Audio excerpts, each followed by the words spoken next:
Hoy día estamos 30 de noviembre, último día del mes 11 del año. Hoy día comienza en el calendario cristiano una temporada que se conoce como el Adviento. No sé si han escuchado esa palabra, yo creo que, claro, el advenimiento, ¿no? ¿Qué significa advenimiento? La venida, ¿no? Entonces, hoy día comienza dentro del calendario cristiano como que la época previa a la celebración de la primera venida de Jesús, ¿no? De lo que se conoce como la Navidad. Durante estas 4 semanas vamos a estar reflexionando sobre este acontecimiento, o sea, sobre lo que es la Navidad, lo que significa para nosotros, lo que significa que Jesús haya venido una vez, y también lo que esto nos llena de esperanzas, que es que Jesús va a venir por segunda vez. Yo creo que también es necesario prepararnos, o sea, preparar nuestros corazones para esta celebración. Muchas veces nosotros vemos la Navidad como la ve una persona común, ¿no? ¿Cómo ve un niño la Navidad, por ejemplo? Regalos, Papá Noel, panetón, nieve, ajá, chocolate caliente. Bueno, entonces los niños tienen una percepción de la Navidad. Para un joven, de adolescente para joven, ¿cuál es la percepción que tienen de la Navidad o de las fiestas? ¿Qué piensan? De hecho, ya no es la misma ilusión del niñito, de los regalitos y todo eso, ¿no? De hecho, yo estaba leyendo el otro día algo que me pareció súper interesante, es que la mayor cantidad de embarazos no deseados ocurren durante fiestas. O sea, la gente pensaba que era en febrero, pues, ¿no? Que en febrero era la época donde ocurrían más embarazos, ¿no? Pero es cierto, cuando uno va creciendo ya la cosa se vuelve más fría, ya no es tanto el regalito, sino es un poco más el feeling de los amigos, de la pareja y de esas cosas, ¿no? Cuando tú eres adulto y ya eres padre, ¿cuál es tu percepción de la Navidad? Gastar dinero, preparar la cena. Bueno, entonces cada uno dependiendo de la etapa de la vida, de las percepciones que tiene, percibe esta fiesta de una manera distinta. Dependiendo de... Hay gente... Aquí hemos visto como que algo general, ¿no? Pero de hecho hay los adolescentes que odian la Navidad, pues, ¿no? Hay los adultos que no celebran la Navidad también. Hay hartos Grinch por ahí, ¿no? Pero si nosotros tuviéramos que hablar en líneas generales, la mayoría de personas no ve a Jesús como el centro de esta fiesta. Ya, tiene su origen pagano y todo lo que quieras, pero es una fiesta que ha sido redimida, o que debería ser nuevamente redimida, ¿no? Porque en un momento ya, pues redimieron una fiesta pagana por hacer una fiesta cristiana, pero ahora ya dejó de ser una fiesta cristiana, sino comenzó a ser una fiesta materialista, consumista, frívola, etcétera, ¿no? A mí, yo sigo bastantes fanpage así de ateísmo, ateísmo brillante, o un montón de cosas así que fomentan mucho debate contra el cristianismo, ¿no? Y siempre los cristianos queriendo intentar ser troles, ¿no? Y ponen ahí, y ustedes ateos que celebran fiestas cristianas, ustedes ateos que no van a trabajar en Navidad, ¿no? Bien ateos son, que no sé qué, ¿no? Y paltea, pues, ¿no? O sea, esa pelea absurda de hay que celebrar o no celebrar la Navidad, ¿no? De hecho, yo he visto varios ateos que le responden, ¿y cómo celebra un ateo la Navidad? Cenando, comiendo pavo y comiendo panetón como cualquier otra persona, solo que su corazón no está en el centro de celebración, sino lo ve como una fiesta más. Así como celebran Halloween o celebran cualquier otra fiesta, ¿no? Y de hecho, eso hace reflexionar mucho, porque muchas veces nosotros vivimos la Navidad así. O sea, vivimos la Navidad como una fiesta más para cumplir con la familia, la cenita, el afán, regalarle al sobrino, estrenarte tus zapatillas nuevas y todo eso, ¿no? Pero eso se aleja al centro de la Navidad. Y yo creo que la temporada de Adviento, que son las 4 semanas previas a la Navidad, es una temporada de reflexión. De hecho, ahorita estamos bombardeados de Navidad. Nosotros salimos a la calle y bueno, se entiende que en diciembre ya hayan cosas navideñas, pero no se entiende que la primera semana de noviembre ya esté todo decorado, ¿no?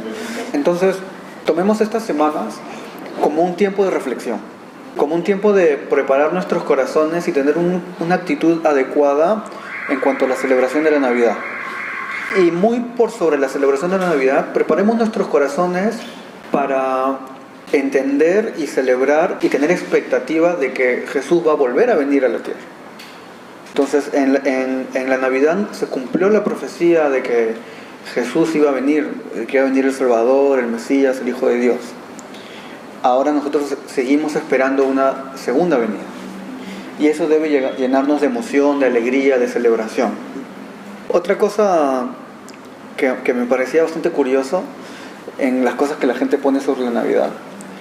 Decía, la Navidad es la época donde todos son hipócritas. Y a veces pareciera que es cierto, ¿no? Es donde todas las familias peleadas tienen su cenita y feliz Navidad y te queremos y todo, pero termina la Navidad y el diablo. Es la época de intercambio de regalos en tu chamba, ¿no? Y terminas regalándole a la persona que no es tu amigo, que ni siquiera te cae, pero es tu compañero de chamba, ¿no? Y en realidad lo organizan la gente de las empresas, ¿para qué? Para que el grupo se una. O sea, ¿lo hacen para qué? Para que chambeen mejor, para que digan hay buen ambiente laboral. Eso no quita que haya gente honesta también. O sea, eso no quita que de verdad, hay gente que lo celebra y todo eso, pero si vamos un poquito más atrás, creo que mayoritariamente la gente percibe la Navidad como una fiesta donde los hipócritas salen, porque hay mucho de eso. Hay mucha gente que lo hace sin sentirlo, o por cumplir, o por compromiso, o simplemente por costumbre y tradición. Hay un versículo que está en 1 de Juan 3:18. Dice: hijos míos, no amemos de palabra ni de lengua, sino de hecho y en verdad. Aquí vemos un versículo que está dirigido a la iglesia, ¿sí? Que las cartas de Juan son las epístolas que se conocen como epístolas universales, epístolas que están dirigidas a la iglesia en general. Y vemos algo que parecería obvio, pero el ser humano, producto de su naturaleza, siempre se olvida de esas cosas obvias. Y dice: hijitos, no amemos de palabra, no digamos algo y vivamos todo lo contrario, sino que dice de hecho y en verdad. O sea, amemos con nuestras acciones. Yo creo que este mensaje es muy oportuno para esta época de frivolidad, de consumismo, de relaciones no honestas o no profundas, donde hay relaciones familiares maquilladas por una fiestita bonita. Creo que la Navidad nos presenta una oportunidad de restaurar cosas, de rehacer y comenzar de nuevo. De hecho, cuando nosotros vemos el calendario cristiano histórico, el año comienza con el Adviento, con la reflexión sobre cuál debe ser nuestra actitud, cuál debe ser nuestro corazón al recibir estas fiestas. Otro pasaje, Salmos 139, 23 y 24. A ver, lo voy a leer, ¿sí? Dice: Señor, examina y reconoce mi corazón, pon a prueba cada uno de mis pensamientos, y así verás si voy por el mal camino y me guiarás por el camino eterno. Aquí hay un deseo. ¿Cuál es ese deseo? De examinarnos. ¿Cuántos de nosotros pasamos tiempo de reflexión en cuanto a qué hay en nuestro interior? ¿En qué hay en cuáles son nuestras motivaciones? El por qué hacemos lo que hacemos, el cómo celebramos lo que celebramos, el si de verdad estamos siendo honestos en las acciones que hacemos, si estamos amando solo de palabra o estamos amando en verdad. Y esta reflexión es dura, porque cuando nosotros comenzamos a escarbar dentro de nosotros, si fuéramos honestos, probablemente nunca pasaríamos el examen de aprobación. Porque el corazón humano es un corazón caído, es un corazón traicionero, es un corazón que tiene tendencias al mal. Y producto de eso nace esa necesidad de honestidad y decir: Dios, examíname y ayúdame a examinarme para saber si estoy siendo parte de la masa, si en realidad yo estoy celebrando o viviendo la vida como viven las personas sin Dios, o de verdad yo estoy viviendo de acuerdo a tus principios. Y eso era lo que David quería en este pasaje, ¿no? O sea, David era una persona que Dios dice que era un hombre conforme al corazón de Dios. Y es interesante porque Dios no le dijo a nadie, a ningún otro ser humano, que le dijo sí, que tú eres un hombre conforme al corazón de Dios. Nadie, solo David. Y luego vemos historias donde David se acuesta con la mujer de otro, manda a matar al marido de la flaca con la que se acostó y toda la cosa, y de pronto Dios dice, no he encontrado otro hombre con este corazón, un hombre conforme al corazón de Dios. Es como que si Dios no conociera la historia, ¿no? Como si Dios estuviera pasando por alto ese acontecimiento, ¿no? Pero yo creo que algo que nosotros podemos ver mucho en David, en sus salmos, en las cosas que dejó en su historia, es esa actitud de loco, ya pues me equivoqué, perdón. Me vuelvo a equivocar, me vuelvo a levantar. Me equivoco, me siento mal, sufro, me preocupo, pero busco restaurarme y busco cambiar. Y si me caigo 100 veces, las 100 veces me levanto. Si cada Navidad yo tomo decisiones y la siguiente Navidad me doy cuenta que todo el año no cambió en nada, que sea una nueva oportunidad de restaurar nuestras vidas, de restaurar nuestra comunión, de restaurar esas cositas que son difíciles de restaurar. Y ese proceso es un proceso de toda nuestra vida. O sea, es un proceso que no va a acabar en que, ¿saben qué? Este Adviento vamos a preparar nuestros corazones para recibir a Jesús y a partir de aquí todos los años todo bien. No es así. Esa forma de vida no es honesta. No es lo que la Biblia nos ofrece, ¿no? La Biblia nos ofrece una vida de victoria en victoria, dice. Pero si es que hay victorias es porque hay luchas. Porque sin luchas simplemente no hay victorias. Entonces, algo que tácitamente nos dice es una vida de lucha en lucha. Y en toda guerra y en toda batalla hay heridos, y hay muertos, y hay cosas que no salen bien o pudieron salir mejor. Pero el punto final es una victoria. Pero eso no nos resuelve todo, ¿no?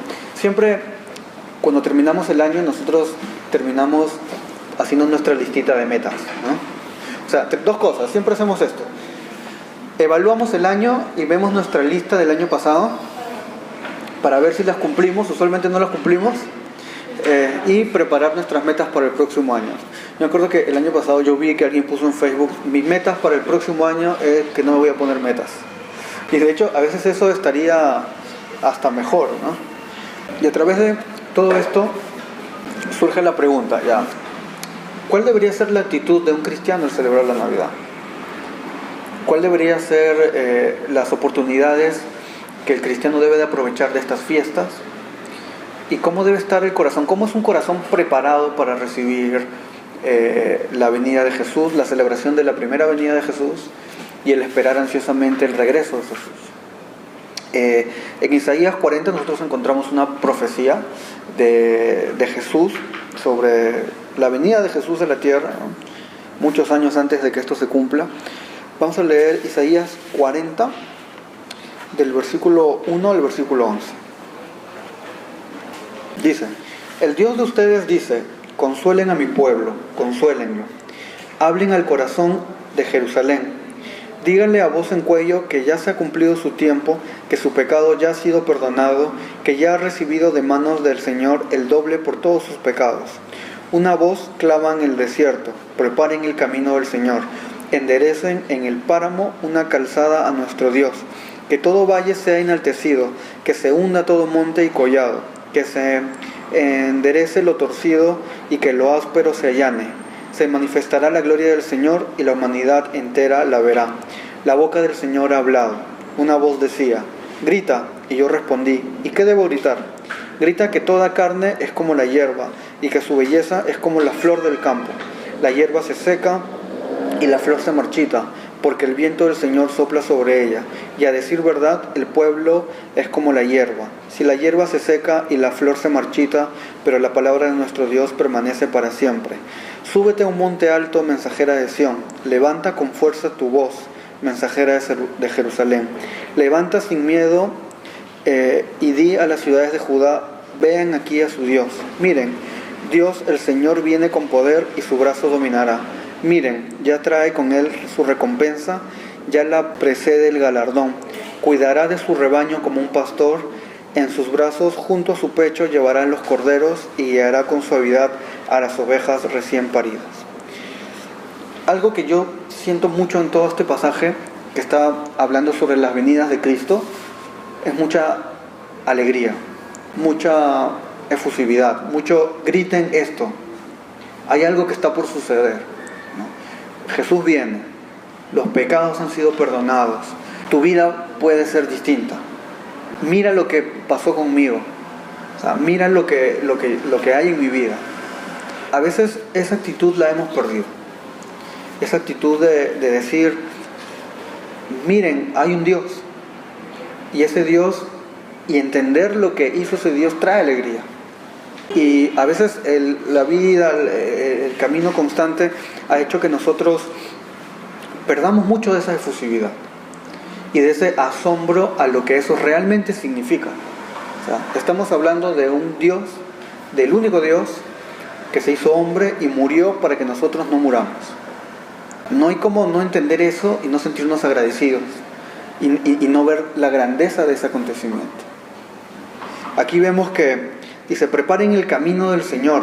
¿Cómo lo preparamos? Proclamándolo, o sea, llevándolo a todo lugar, mostrando con asombro lo que es, y mostrándolo a través de nuestras vidas. Yo creo que no hay como el cristiano no se pueda sentir alegre al hecho de recordar que el Salvador nació y vino y habitó entre nosotros. No hay forma, si es que nosotros estamos entendiendo con honestidad el mensaje de Jesús, ¿no? Y eso se refleja en cómo vivimos nuestras vidas, en cómo cantamos las canciones que cantamos, en cómo tratamos a nuestro prójimo, en el esfuerzo que le ponemos a cambiar nuestra vida. Sabemos que no es fácil. Todos nosotros estamos en esa lucha constante de equivocarnos y levantarnos. Y para eso está la iglesia, para ayudarnos mutuamente cuando nos caemos y a caminar juntos y animarnos cuando nos desanimamos. Entonces yo creo que una de las cosas que la Navidad debe traernos es alegría. Y a veces el marco en el que está envuelta esta fiesta es todo lo contrario, nos trae estrés, nos trae preocupación, la gratis, ¿no? Bueno. Entonces, pero si nosotros quitamos todo eso, todas esas cosas que el sistema, que la cultura, que el entorno nos ha traído, y nos vamos a lo central, la Navidad debe traernos alegría. Alegría de que Dios se hizo hombre y murió por nosotros. Otra cosa que nos recuerda mucho la Navidad es que nosotros tenemos la necesidad de un Salvador. O sea, cuando tú ves a Jesús nacer es porque tú solo no podías salvarte y porque tu vida era una porquería y porque tú eres una persona despreciable. Entonces, la Navidad yo creo que es una mezcla de sabores. Por un lado la alegría de que vino un Salvador y por otro lado recordar tu condición de pecado, tu condición de ser caído, tu condición de tener necesidad de un Salvador. Entonces vemos que la Navidad nos trae ese doble sabor, ¿no? Como que es un sabor medio agridulce, ¿no? La alegría de un Salvador y el recordar nuestra condición de personas caídas, de personas con tendencia al pecado, ¿no? Vamos a leer Lucas, el capítulo 1, el versículo 16 y 17. Dice: Él hará que muchos de los hijos de Israel se vuelvan al Señor su Dios, y lo precederá con el espíritu y el poder de Elías, para hacer que los padres se reconcilien con sus hijos y para llevar a los descendientes a obtener sabiduría de los justos.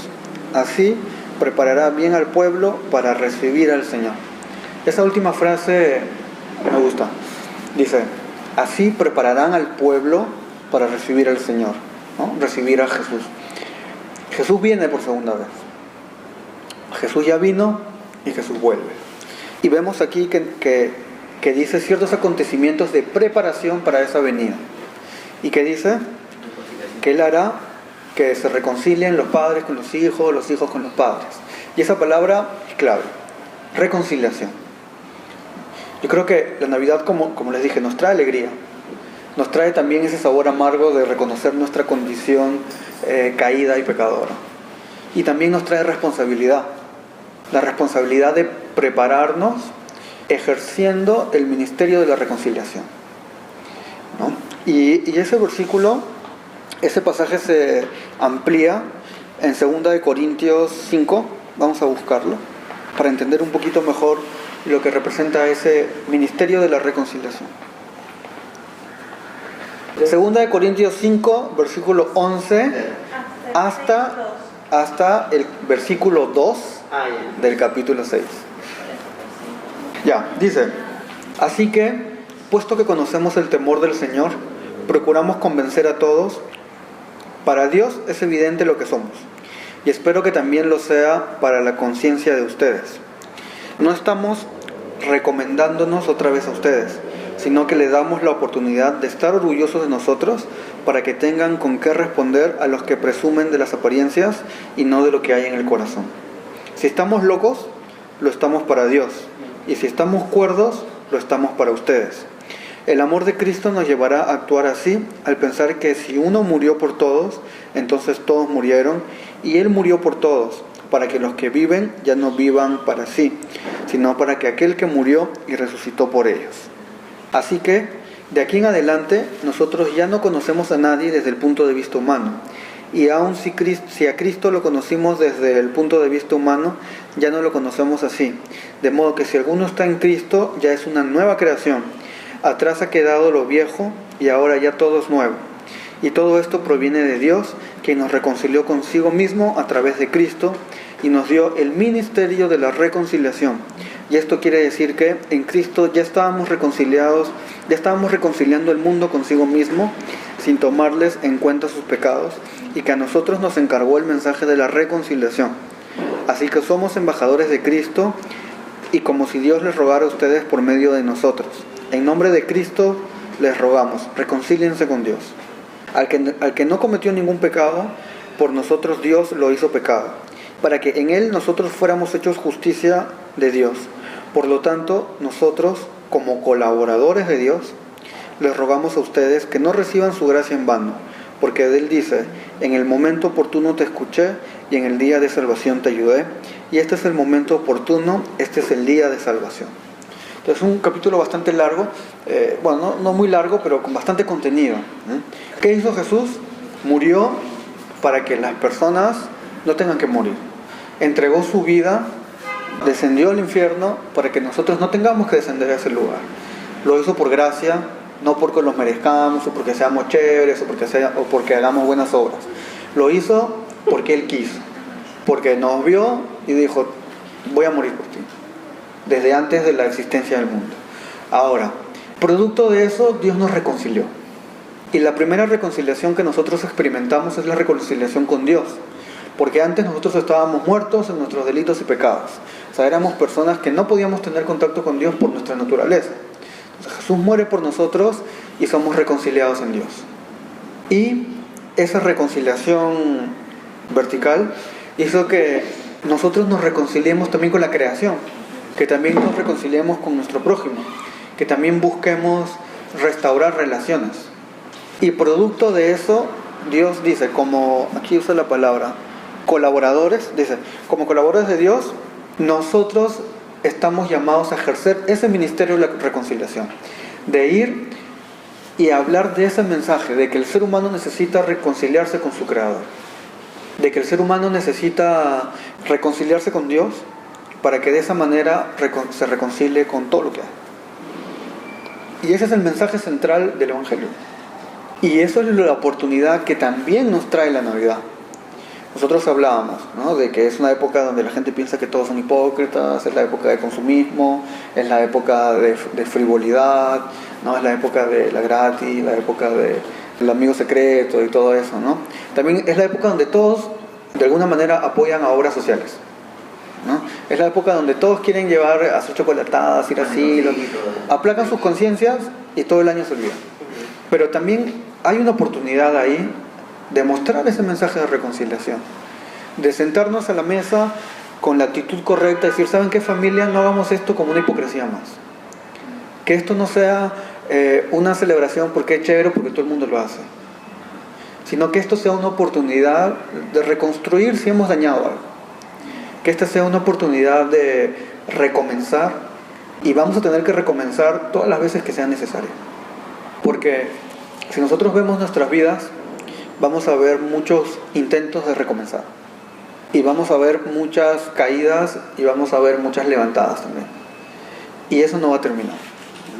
Constantemente nosotros tenemos esa necesidad de reconciliarnos y tenemos la responsabilidad de predicar ese mensaje de reconciliación. Conclusión, que es todo lo que hemos hablado hoy día. La Navidad, estamos en el periodo que se conoce como Adviento, que es la preparación de nuestros corazones para la Navidad. Vimos que la Navidad nos debe traer alegría al ver que nuestro Salvador se hizo hombre, se hizo un bebé, nació, creció y murió por nosotros. Debe traernos también ese sabor amargo de recordar que nosotros necesitamos un Salvador, porque solo tenemos un destino, ir al infierno. Y eso también debe llenarnos de expectativa al hecho de que Jesús va a volver por segunda vez. Entonces estamos en ese tiempo de reflexión. Entonces, ¿qué cosa trae consigo eso? Gratitud. Vivir agradecidos. Entonces, preparemos nuestros corazones para esta fiesta. Sintámonos alegres. Transmitamos esa alegría. Transmitamos esa gratitud en base a lo que nosotros entendemos que es lo que Jesús hizo por nosotros. Y por sobre todo, aprovechemos toda circunstancia para llevar ese mensaje de reconciliación. De que Dios nos reconcilió con Él y también nos está reconciliando con la creación y con todo nuestro entorno, ¿no? Entonces, en esas dos dimensiones, vertical y horizontal, como la cruz, que este evento sea como que ese momento de reflexión, ¿no? De examinarnos. Si hay algo que cambiar, lo cambiamos. Siempre va a haber algo que cambiar. Yo creo que notoriamente hay una diferencia entre tú comprar algo con honestidad, con amor, para una persona, para alegrarlo, sabiendo que no importa el precio, no importa que sea lo que es el objeto, sino con el corazón adecuado. Pero lo que predomina, yo creo que en estas fiestas, es la gente comprando por cumplir, la gente gastando por placer y morbo de gastar, porque hay gente que se estresa con la mejor intención del mundo. O sea, hay señoras que están así todas locazas así, porque de verdad quieren atender y hacer algo bonito. Eso es saludable. Yo creo que es la distorsión de, ¿no? La propuesta cristiana es poner a Jesús como el centro. Porque incluso si tú regalas con la mejor intención del mundo de querer hacer feliz a la persona que quieres, igual Jesús está a un lado. Entonces creo que esa es la celebración cristiana. Poner a Jesús como el centro de eso. Vamos a orar. Dios, gracias por este tiempo, Señor, de meditar en tu palabra, en lo que tú quieres que nosotros pensemos, de alinear nuestros pensamientos a los tuyos, Señor. Gracias porque tú siempre eres bueno con nosotros. Gracias porque nos bendices, nos cuidas, nos alientas, nos dejas pasar por cosas también para hacernos más fuertes y cambiar nuestras percepciones de las cosas, Señor, a través de las situaciones que tú nos presentas, Padre. Ayúdanos en este tiempo. Ayúdanos a tener esa actitud de examinar nuestros corazones, de ser honestos con nosotros mismos, de que nuestras motivaciones pasen el filtro de tu palabra, Señor, y nosotros alinearnos a ti, a tener un corazón como el tuyo, Padre, a amar con honestidad, a no amar solo de palabras, sino que nuestras acciones reflejen el amor que decimos tener, Señor. El amor que decimos tenerte a ti, el amor que decimos tener a nuestra familia, el amor que decimos tener a nuestras parejas, a nuestros amigos y a nuestro país, a todo lo que nosotros decimos amar, Señor. Ayúdanos a amar de la manera correcta, a no ser egoístas, a no ser superficiales, a no ser frívolos, a que nuestra motivación no sea algo alejado de ti, Señor, sino que en este tiempo, Señor, nosotros podamos alinear nuestros corazones y recordar que el centro de esto debería ser el pensar en ti, el pensar en que tú viniste al mundo, en que tú te hiciste hombre, que tú moriste por nuestros pecados como sacrificio, poniéndote en nuestro lugar, Señor, que lo hiciste y nosotros no merecíamos eso, que nosotros lo único que merecíamos era la muerte, Padre. Ayúdanos a sentir esa gratitud, ese asombro, a también ser confrontados contra nuestra naturaleza y ver que la Navidad es una señal de que nosotros necesitamos de salvación. Te pedimos que nos guíes en ser buenos colaboradores tuyos, Padre, de llevar ese mensaje de reconciliación al mundo, de que las personas se den cuenta de que no eres tú el que les toca la puerta y le dices, oye, por favor, hazme el favor de ponerme como centro en tu vida, Señor, sino que las personas entiendan que son ellas las que necesitan desesperadamente de salvación, que ellas entiendan que hacia donde van solamente les espera muerte, tristeza, decepción, dolor y sufrimiento eternos. Ayúdanos a ser buenos colaboradores tuyos, a llevar ese mensaje sin corromperlo, Señor. Ayúdanos cuando nos falten fuerzas, cuando nos sentamos desanimados, cuando nos falte fe, cuando creamos que sabemos todo o que ya tenemos todo resuelto. Señor, ayúdanos a llegar a eso. Danos siempre humildad, paciencia, amor, tolerancia, compromiso, Señor, con tu obra aquí en la tierra, Padre. Que estas semanas sean semanas que nos cambien la manera de ver las cosas, que sean semanas que nos preparen para ese momento de comunión cuyo centro eres tú, Señor. Sabemos que a veces es difícil luchar contra una cultura, es difícil luchar contra todo lo que se ve alrededor, contra las personas que buscan sacar provecho de estas fechas y que a veces por tanto correr, el estrés, el caos, el tráfico, nos hacen desviarnos, Padre. Ayúdanos, porque no va a ser fácil luchar contra eso y no es fácil mantenerse firme luchando contra la corriente, Señor. Ayúdanos a hacer esa iglesia que contradice los principios del mundo, Señor, y que vela y defiende tus principios eternos. Te amamos mucho, en el nombre de Jesús. Amén.